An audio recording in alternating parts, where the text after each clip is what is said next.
everyone. In today's session, I will be covering and telling you guys more about the fire element as per Vastu, also known as the Agni Tattva.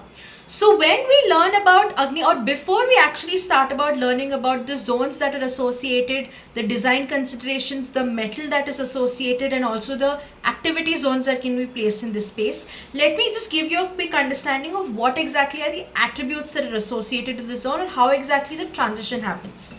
So like you guys know, just to quickly run through a previous session module or a small topic that we covered.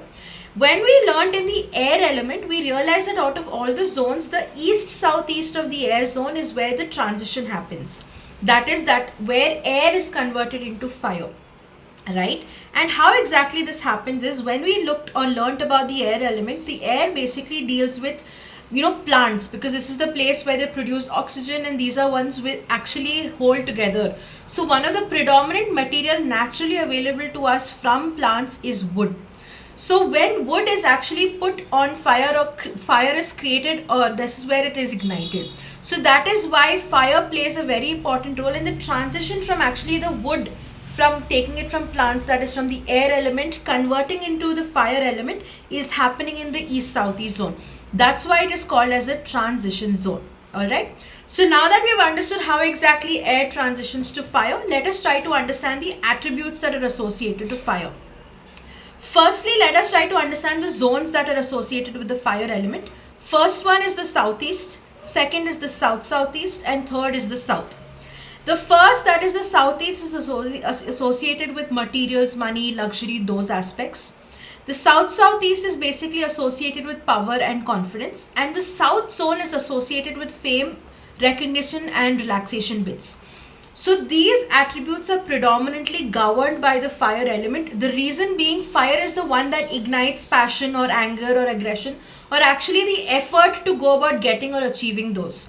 So it's very, very critical element. The reason why I say this is because excessive of this or depletion of this energy in our spaces can cause an imbalance. Give you an example. If you think about it, for example, if you have an exam that is coming up, that is your 12th standard exam. Imagine the space that you're residing in has less fire energy that is there. That means you'll feel very lazy. The kind of attributes that you'll exhibit is that you'll be very lazy, you won't have the mood to read and all of that. But if it is balanced, you'll actually be able to read and achieve what you're getting. But the same thing, if you look at, if there's extreme aggression or extreme passion about it, you might start building anxiety or restlessness trying to achieve your goal.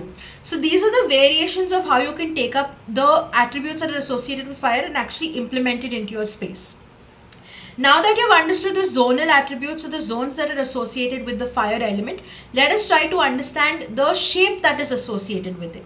So from afar, when you actually see the shapes of the flames, they generally tend to be either in the Padmaka or closer enough to a simple triangle. Hence, the shape that is associated with the fire is related to a triangle. Alright. The next that I want to cover is the design considerations that you can keep or understand for your fire element. So again, relating everything to fire or the flame of the fire, the colors that we can see in the flames predominantly are red, orange, and dark yellows. You can also consider using pink as a warmer color and keep it in the fire element. These are some things that you can use in your spaces to enhance the energies of the space. Alright. The next thing I want to talk about is the metal that is associated with the fire element. Now, copper is the metal that is associated with the fire element. So even remedies, when we're doing, we try to work around copper metal to actually implement it into a space to increase the energies and resolve the remedies as well. Now that you've understood everything about the fire element, I hope this gives you an easier understanding to approach it. But before I conclude, there's just one more thing that I want to add, or what are the activity areas that you can actually keep in the fire zone.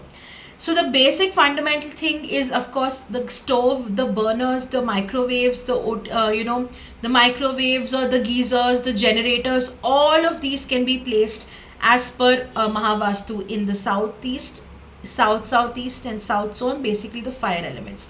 But make sure you understand its attributes individually to see which is the best zone out of the three to keep them. Saying that, thank you so much.